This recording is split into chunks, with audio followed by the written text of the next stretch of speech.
Karen, can you hear me? Okay. Just checking. Yes. I had to get my docking station replaced in order for this thing to work. As long as you can hear me, that's good. So Ms. Morrow will be joining shortly. She was having a few technical issues. There she is.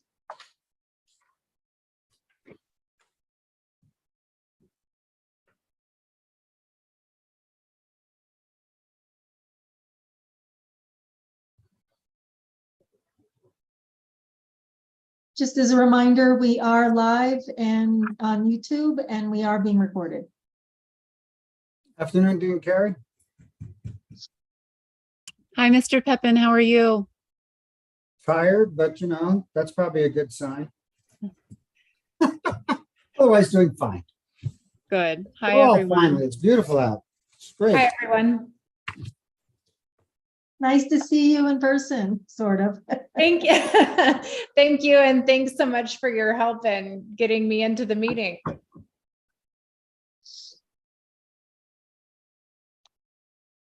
It looks like we're all here. So why don't we go ahead and do introductions.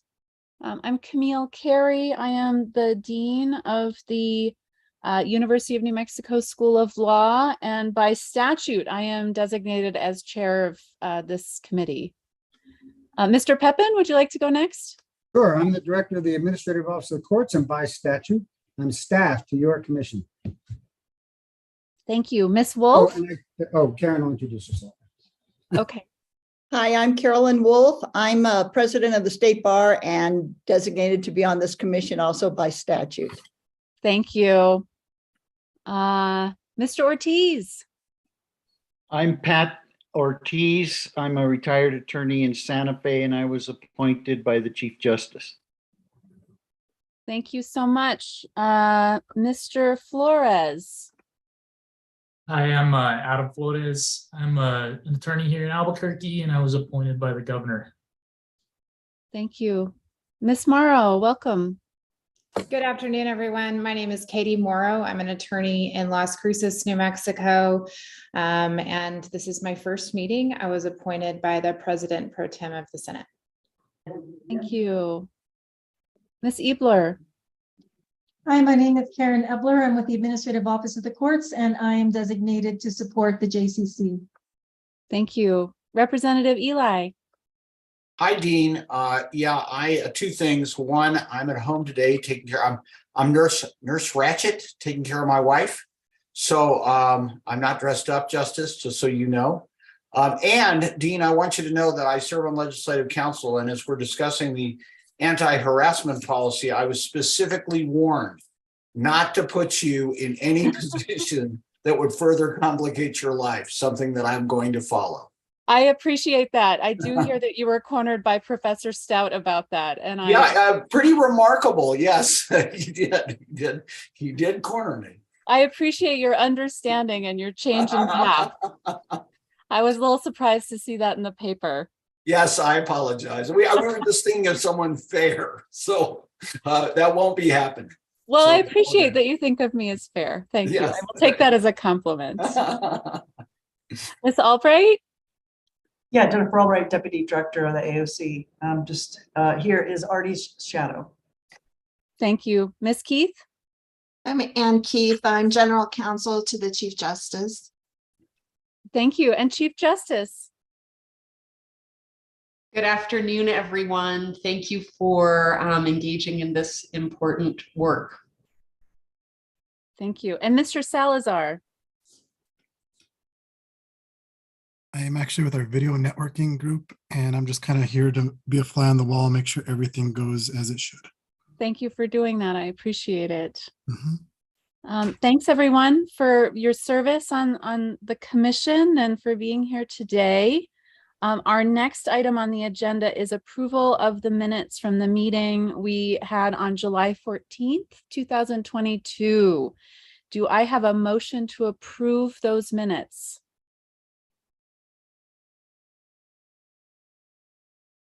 Mr. I'll make the Ortiz, I motion. see you talking. Oh, thank you, Representative Eli. Was that a motion? Yes. Dean, Thank it you. was. Do I have a second?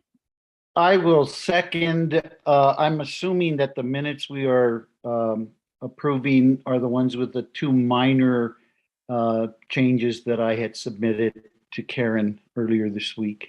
Yes, thank you for that friendly clarification. Any discussion on the minutes? All in favor, please raise your right hand.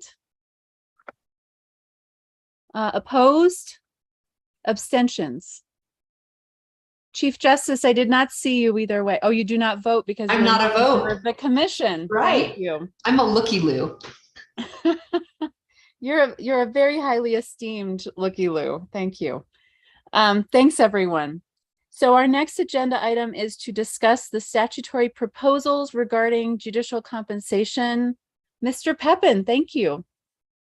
Thank you, Madam Chair and members. So really 3 and 4 probably could go together. There had been some discussion about the past recommendations from the Commission on constitutional amendments and other statutory changes. And then Senator Cervantes introduced Senate Bill 2 last year to, well, he actually introduced similar legislation the year before as well, to link justice pay to that of the federal magistrates. And so as you can see from the draft, I focused on that, although we could consider and as an alternative, propose any of the other things. There were proposals to have the Ethics Commission be a salary body for all elected officials, which would include judges.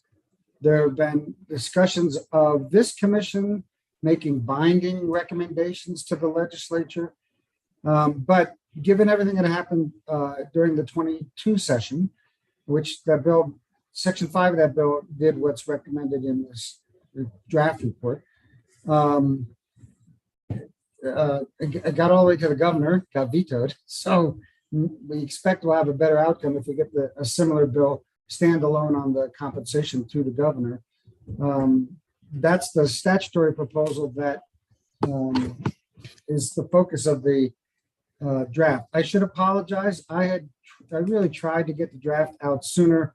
Many things have been happening, none of which have to do with the Compensation Commission. So I got it written last week, and then we had to do different things to it, and I don't think it got posted till yesterday. So I'm sorry. Most of you may not have had a chance to review it. It does make the proposal that we did discuss during the July meeting, you discussed during the July meeting. If you do the Senate Bill 2 version and you set justice pay at the same level as a federal magistrate, which is 205,582, it works out so that district court judges would be 185,489, and that's the recommendation that's on page 4. The commission has long focused on district court pay because that's really where we have the most challenges with recruitment of judges. Those who've been on the commission before have been around the block numerous times on that discussion and what those challenges are. The Chief Justice and Senator Cervantes discussed those at length during the hearing we had this morning, the Courts, Corrections, and Justice Interim Committee hearing of the legislature, and they remain. Although we made significant progress last year, the legislature did increase salaries. We're about halfway to the goal of getting where we think we need to be for us to be really competitive in the market for district court judges, where the focus of the commission has been. So that would be the effect of the statutory proposal that's in here, which mirrors that, which I believe the chair of Senate Judiciary, Senator Cervantes, will introduce. And I'm hoping that it is the recommendation of the commission and that we can support it. You have on page 6 of the draft, the chart that shows the cost of this proposal. You may remember from Senate Bill 2 and from your past discussions, Senate Bill 2 decoupled or separated the magistrates out of the statutory stair step that exists now. So that you have justice pay, which is set by the legislature, and then the Court of Appeals judges are 95% of justice pay, trial judges, district court judges are 95% of the Court of Appeals. Metro judges are 95% of the district court judges, and the magistrates are 75% of the Metro Court judges. Because the governor vetoed Senate Bill 2, the increases to non-magistrate pay last year, the legislature intended to give the magistrates a 7% pay increase. They ended up giving them a 17.9% pay increase because the increases that were funded through Section 4 for all the other judges apply to the magistrate judges because the governor vetoed the decoupling, which is part of Senate Bill 2. So the magistrates are now paid over $116,000. And everybody agrees, including the legislature and probably at this point the governor, that that's too much, but you can't do anything about that. The Constitution doesn't allow you to reduce pay during the term of a magistrate, and all the magistrates are being elected in about 7 weeks. So they'll get that pay, but the statutory proposal would, as I said, tie justice pay to federal magistrate judges and take the magistrate judges out of the statute. That just means the legislature sets their pay at whatever they think is the appropriate number. So you have the costs for the magistrates in there set out separately because currently they're in the statute. But if you adopt the proposal that's in the draft, they would come out, and then the cost would be the figure on the left, $3,670,542. You add $1,279,000 to that if you don't include the decoupling provision. You directed me to have a discussion with Representative Eli about all this stuff, and we did. And I did my best to give you a draft that resulted from those discussions and what I understood the commission wanted after the July meeting. Page 7 is just a page we've included in all the recent commission reports because it shows where judge pay and justice pay fits alongside other public servants who, in my humble opinion, and I do work for the justices, have less responsibility and get paid significantly more.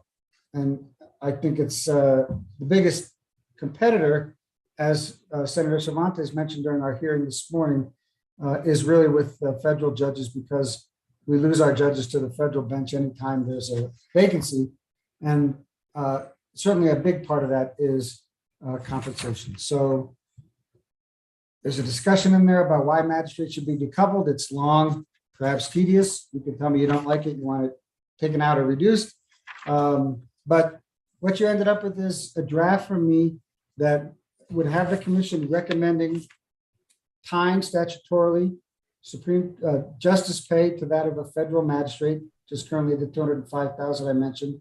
Leave in place the statutory steps that set the pay for all the other levels of state judges except magistrates, and the magistrates would be left to the legislature to appropriate, to designate the salaries they thought magistrates should have, independent of the statutory progression for all of the other judges.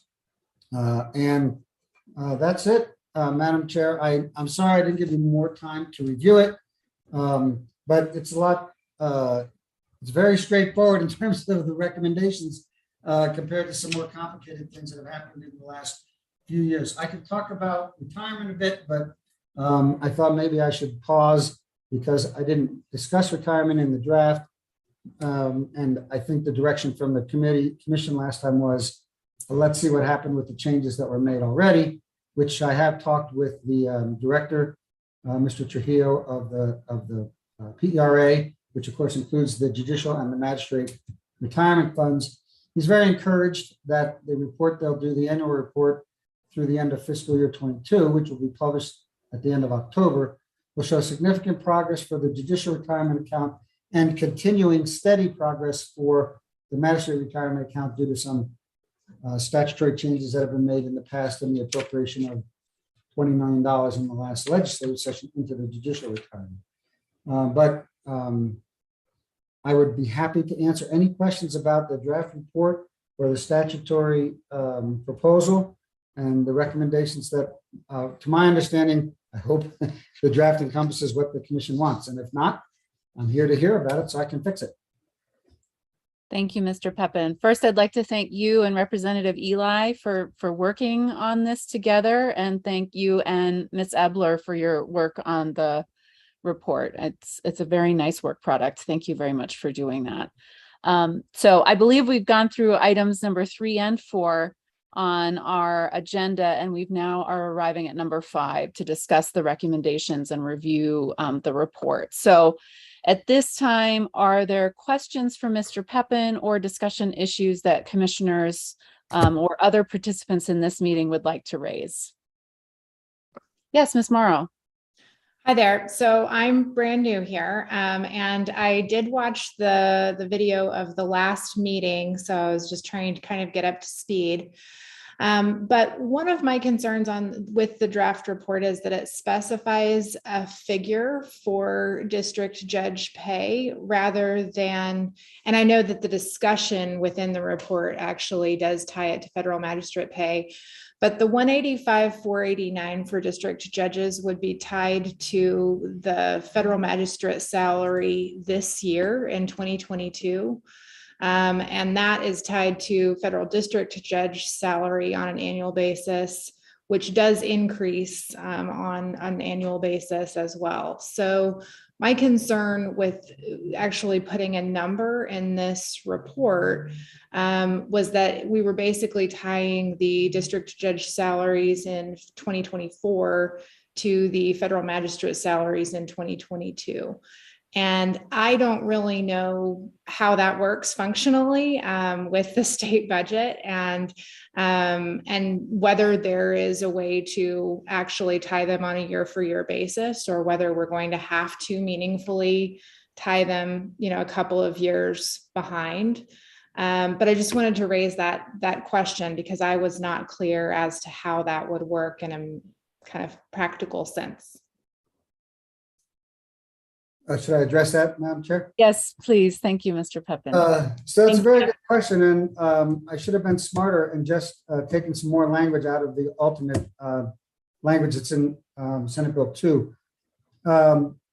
Last year, there was a recommendation to tie to, to support the Supreme Court's request to make the pay for justice the same as the magistrates. And at that point, it was $201,112. And that was the recommendation. And actually, that was the request made in the budget by the Supreme Court. But when we got to the legislature, that figure was put in, except on January 1, all the salaries of the federal judges changed, and they went up from 201 to 205. And they'll probably change again this coming year because inflation's been running crazy, and they'll probably get an increase. And the language actually ties it to the salary of the federal magistrates on January 1 of the year the appropriation is made. But the reason to put a figure in there, although it will be outdated by the time the session begins, I expect, is so that it's clear what zip code we're in, what we're targeting as the, so that's the number under the current pay that the magistrates get, 92% of a district court judge salary. I'd be happy to rework it in a way that if the commission felt it needed to be clarified, but that's why there's a number there. But the legislation, I expect, will look a lot like Section 5 of Senate Bill 2 in that it will do that. It will say the federal magistrate level as of January 1st of the year the appropriation is made. Another thing they did in the legislation was reset it every 2 years. That was a Senator Munoz provision. I had conversations with them. I'm still not sure why. He thinks it makes more sense than not. I wouldn't recommend you put that in there. I would just adjust it every year because they convene every year. They make an appropriation every year.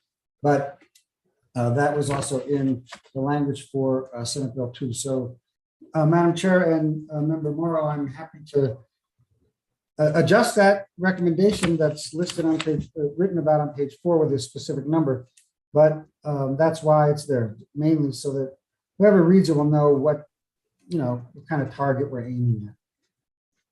Thank you so much. Mr. Ortiz. Yeah, I think what Kathleen pointed out is valid. And I think the way Artie has described how we can go about fixing it is the good way. Point out what the provisions of the legislation we're supporting is, and then pointing out that as of January 1, 2022, the number is, but it would be going up to match the federal magistrate pay. That would seem like a good clarification. Yes, thank you, Mr. Ortiz. Other thoughts on this issue?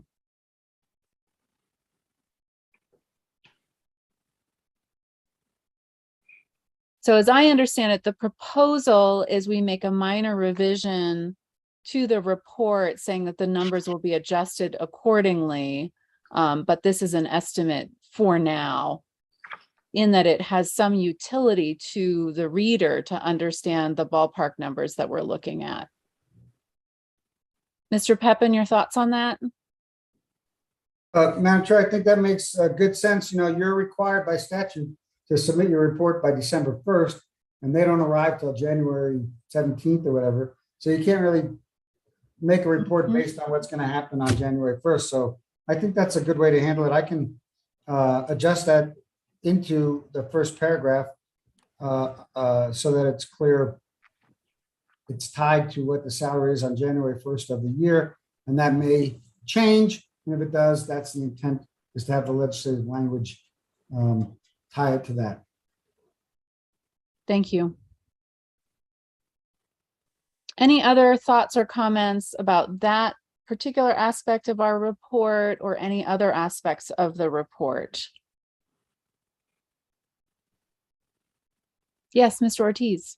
Yes, Dean, I was able to go through it and come up with some possible language changes and other questions that I have. I don't know if at this point we want to go through page by page or wait for the next version.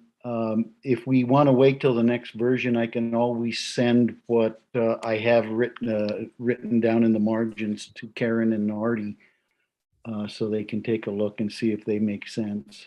May I ask Mr. Ortiz if they're substantive, in which case it might be worthwhile for us to discuss them as a group, or if they're merely line edits and wording corrections?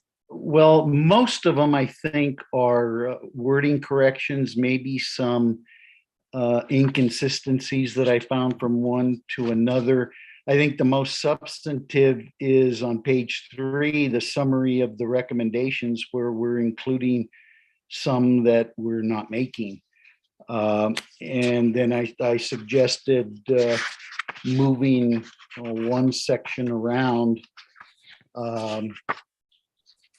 But the bulk of them are language and typos. I do think it would be helpful if we go page by page as far as they might be substantive, just so that when we meet again, we will have a final report that everyone will concur on. Mr. Ortiz, yes, Mr. Peppin. And Madam Chair, I really appreciate Mr. Ortiz pointing out on the bottom of page 3. I meant to do that in the beginning. That was something I wasn't sure you wanted to continue to recommend. I thought you would probably remove it, but I forgot to point out that it's there. So I appreciate very much at least pointing out that part. I suspect the commission will want to take that out, but it wasn't clear to me, so I left it in there. Thank you, Mr. bullet on Peppin. page 3. So are your first comments, Mr. Ortiz, on page 3? Yes. And is it the last bullet on page 3? Well, there's a couple of language changes earlier. In the second paragraph on the page, the second line, it says 7% increase in for. I suggest taking out in. And then in the next paragraph, the third line up from the bottom where it says the funding was placed in AOCs, I would change AOCs to the Administrative Office of the Courts paren AOC paren, because that's the first time we mention AOC. And then on the summary, maybe the thing to do is to delete the language under summary and take page 10 and insert that as the summary.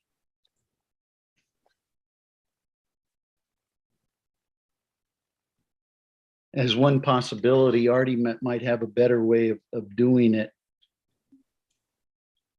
Thank you. Mr. Peppin, would you like to respond to the suggestion? No, that's probably just fine. I don't think the summary on page 10, I don't know that. In the salary statute. Yeah, that would be fine. We could get rid of page 10, move the substantive paragraph to the summary, and then we don't have to have these bullet points. I'd be fine with that, man. That makes sense to me. It makes sense to the other members of the commission. Thank you. Commissioners, any comments on that proposed change? Okay, thank you. Hearing none. Yes, Ms. Ebler. I just want to be sure I'm getting this correctly. We're removing bullet point 3 on page 3 and then inserting the text from page 10. No. We're inserting all of page 10 under summary of FY 2023 recommendations and removing all of the bulleted text, as I understand it. All bulleted text. Thank you very much. Mr. Ortiz. The other thing I was going to mention on the page 10 discussion, I'm all the legislators probably understand why the governor pocket vetoed it, even though she didn't send a message. But I'm wondering if it would be helpful to come to indicate that she doesn't appear to be opposed to the concept. Maybe the discussion in the Albuquerque Journal article about the pocket veto, where she suggested that it needed to be up in the 60-day session. I just throw that out for discussion. It's not me, but Thank you, Mr. Ortiz. Feedback on that position? Yeah, this is Damon. I just, I'd leave it the way it is, to be honest with you. I like the idea of a little bit of ambiguity. Those are conversations that they can have in caucus. That, I mean, from a practical matter, it's gonna come up. Why did the governor veto it? And people just have that conversation. And that's where Artie's invaluable in terms of talking to legislators and letting them know on a person-to-person basis what's going on. The less you put in writing on that, the better off you're gonna be. Thank you. Write no letter, fear no man. Kind of my motto. Ms. Wolf? I just had a question. I thought I understood that there was going to be an alternative to the federal magistrate judges to be sure that the district court judges at least got up to 185. Did I not understand what the point of this report was?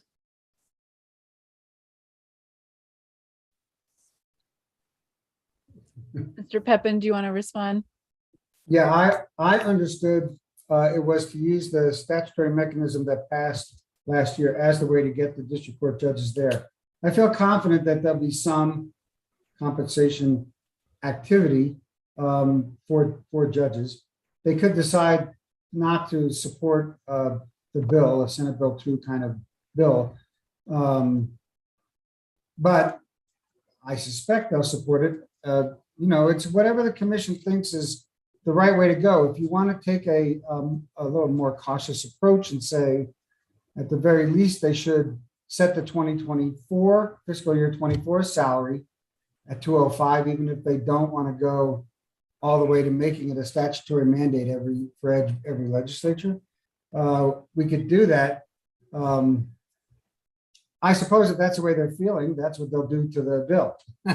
They'll just take the mandate of amending the statute and they'll just make an appropriation.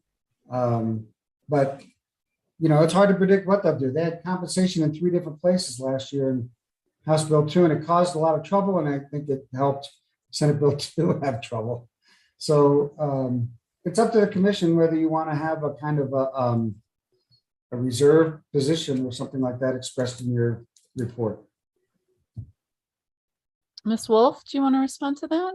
Well, I don't really have a preference. I just thought that the way the report was written was that there was sort of alternative, and I just wanted to be sure that I understood that we really don't have an alternative. We just want to go all forward with tying it to the federal magistrate pay, which is fine with me. Thank you. And we still don't really have the proposal by Mr. Ortiz resolved. So we had the response by Representative Eli. Mr. Ortiz, are you still wanting to project a bit of the intention of the governor in our page 10? No, I just wanted to say that I think Representative Eli has a better feel for it. I'm okay with leaving it as. Okay, thank you. Yes, Ms. Morrow. Thank you, Madam Chair. This may go back to what Mr. Pepin was saying about there being an additional bullet point earlier, but I think that if we replace all of the bullet points with the contents of page 10, it doesn't appear that the 3rd bullet point is covered in that. And I don't know what the intent of the commission was in that regard. Mr. Pepin, would you like to respond? I thought when I put that bullet in there that it was not what the commission wanted, but I wasn't sure. So I invited you to take it out, and taking all 3 of them out accomplishes that. That's what I thought you would want to do anyway, but I wasn't certain about it, so I left it in there for now. Thank So you. take it out. I think that's what you want to do. Mr. Ortiz? That an independent commission to set salaries is necessary if something like Senate Bill 2 passes, because set the salaries. Do I remember a conversation? Oh, sorry, I didn't realize you were through. Your connection's a little spotty. Yeah, that's why I suggested taking all 3 bullet points out.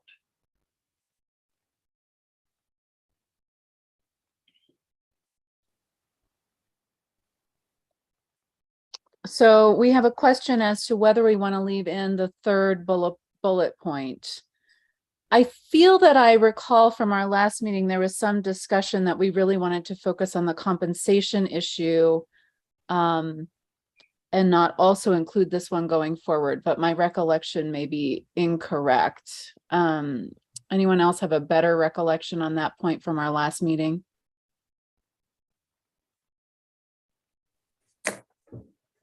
I think Mr. Ortiz's point is well taken, that if we go to a automatic sort of setup for the setting of salaries, we don't need to have the independent commission as well. So I think I agree with taking it out. So are we moving toward a consensus of what we had previously discussed, taking out all 3 bullet points and moving what's on page 10 to the bottom of page 3? I think we're there. Any concerns or objections to that approach? Great. Mr. Ortiz, do you have more substantive comments you'd like to go through? We talked about going page by page. I don't know that I'd call them substantive. They're clarification, maybe removing some duplicative language. And then maybe style, like being consistent in where we capitalize and don't capitalize. But that's pretty much all I've got left. So it sounds like they're really editorial changes more than content changes. Yes. Is anyone on the commission interested in hearing the specifics of those, or are we okay just having him forward those to Ms. Ebler and Mr. Pepin? I'm seeing some nodding. Just go forward. Thank you, Ms. Wolf. If you would be willing to provide those suggested edits, Mr. Ortiz, we'd really appreciate that. Thank you for your careful reading and editing of the report. And Dean, if he points out to Artie that there's the use of the passive voice, because he forwarded that to me so I can share with my wife that Artie's not the only one that makes that mistake. That would be great. Thank you. Thank you, Representative Eli. Are there any other thoughts or comments, feedback on our report at this time? I have a question. Yes. Yeah, I think we might have covered this last time, but can someone just explain how the magistrate salaries are set? I think there was some discussion that maybe it was indexed to inflation. Mr. Pepin, thank you. So the statute that's discussed in the report sets all the salaries based on what a justice is paid. So generally, the legislature in House Bill 2 will say justice pay next year will be $200,000. And then the statute that is in place says that means that the Court of Appeals judges get 95% of that justice pay and so on down. And then they fund whatever that number comes to. The way the magistrates are included in that statute, and they're paid 75% of the salary of a Metropolitan Court judge. And one of the problems with trying, and the commission has run into this repeatedly, we're trying to elevate pay, particularly for the district court judges where we have the most challenge getting applicants, getting people to fill them, is that if you raise their pay to an adequate level, the magistrates are going to get paid $116,000, or under the current recommendation, they'll get paid $132,000 a year. And everybody agrees, including most of the magistrates, if they're being honest with you, 116 is probably more compensation than is appropriate to the position, and 132 would be that much worse. In order for legislators to comfortably vote for setting the salaries where they should be for the non-magistrate judges, we need to take the magistrates out of the statute. And that would just, the legislation would just say their salary is set by the legislature. Now, the legislature doesn't have complete autonomy in that, because the Constitution says, as to magistrate judges, you can't reduce their salary during their term of office. So when they all get elected on November 8th, their salary is set for the next 4 years. It could go higher, but it can't get reduced below that number. So that's the dilemma that the magistrate judges propose in the current statute, and the fix that is proposed in your report to take them out of that statute and just let the legislature appropriate their salary money wherever is appropriate. And that probably means that someday they'll decide that 116, it's time to increase it, and they'll do that, but they won't do it as part of the statutory proposal you're making on all the non-magistrate judges. Yeah, thanks, Artie. I'm actually wondering about the federal magistrate pay, if there's any, if there's any drawback or danger to tying all of our state judges to that. So the federal magistrates are paid 92% in New Mexico and most everywhere, 92% of the salary of a federal district court judge. I looked at about 20 years of data. This is in the bill analysis on magistrate pay, on district judge pay, which is effectively on magistrate pay. And it's just about exactly the same as the rate of inflation over the whole 20 years. So it's not like they set, like next year, they'll probably set the salary at $300,000 or something like that. I suppose if something really undesirable happened, the legislature can come in and change the statute. This isn't going to be in the Constitution. But history, a significant history, says they just sort of steadily keep up with inflation. So we don't have to go back. Commission doesn't have to meet every year to say, hey, now we caught up, but you haven't done anything for 4 years. Now we're 20% behind where we need to be. Let's fix it. And the expectation is it'll just march along like it should in terms of incremental increases because we have reached the level we think is competitive and we don't really need to go crazy about that. But I don't think there's a danger with setting it, tying it to federal pay. There are a number of states that do something similar. And like I said, the history says they're not going to do something that the legislature will regret having tied them to the federal magistrate pay.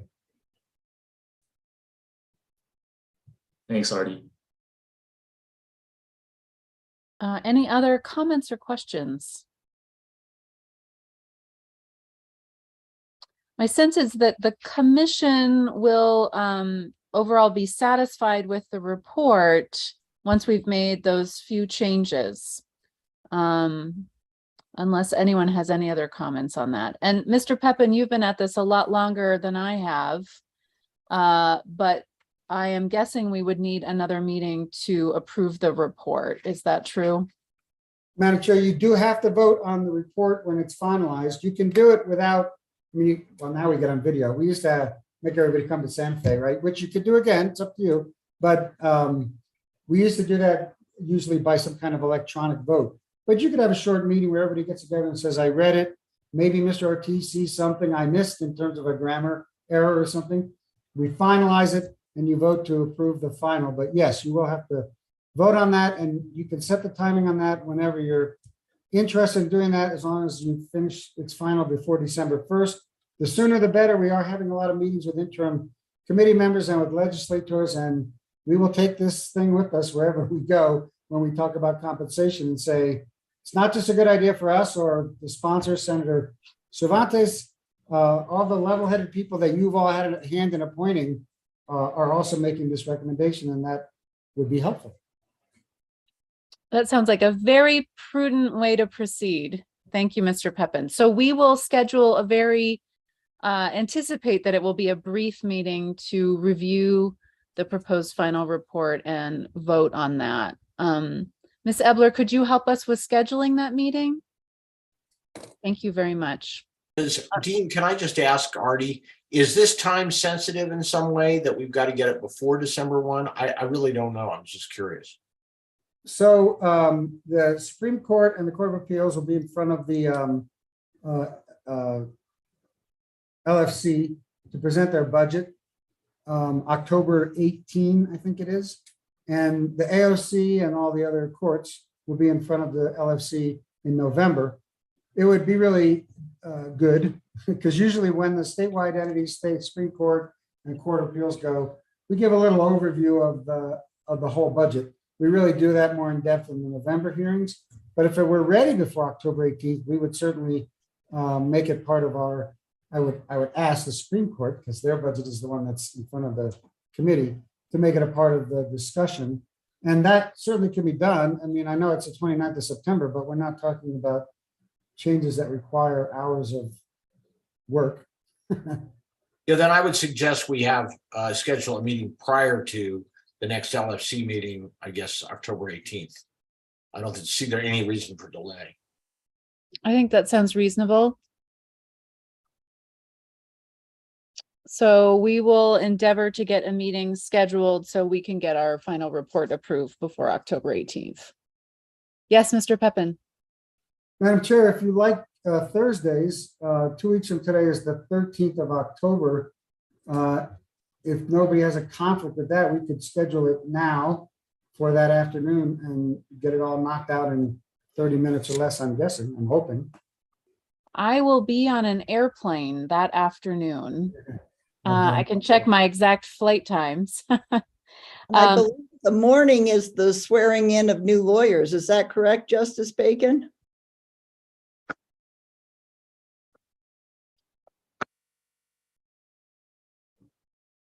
What about the 12th, Artie? The afternoon works perfectly well for me. The Supreme Court has conference, but the Supreme Court won't be voting on this report. Dean, would the 12th work for everybody? On the 12th, I could do between 1 and 2 or after 4. Would that work for folks? I have Yes, an Ms. Morrow? appointment at noon, but I should be done with it by 1. Great. Ms. Morrow? I have a hearing at 2 o'clock that day, so I would anticipate that it would last an hour or less. So I can do anything before 2 or after 3. How about the morning of the 12th? Does anyone have a conflict the morning of the 12th? The Supreme Court does. We have Wednesday conference on the morning of the 12th. Justice Bacon? Not an issue. Artie we'll make sure and schedule Artie's matters before the court for after this meeting, if that works best for everybody. Thank you, Chief Justice. Great. How about Instead of 9? petty masters. How about 9:30 on the 12th? Works. Phew, great. So that's October 12th at 9:30 a.m. That works for everyone? Yep.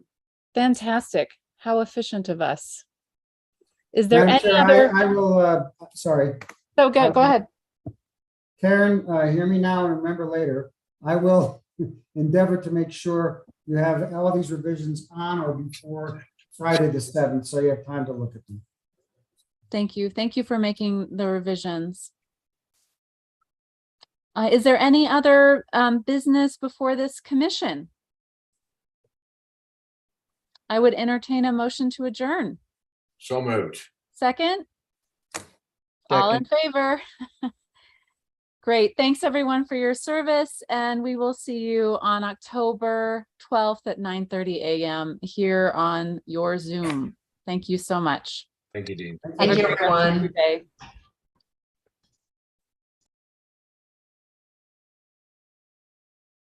So, Mr. Ortiz, if you send me your revisions, I'll work on that immediately. Okay, I need to, there's a couple of things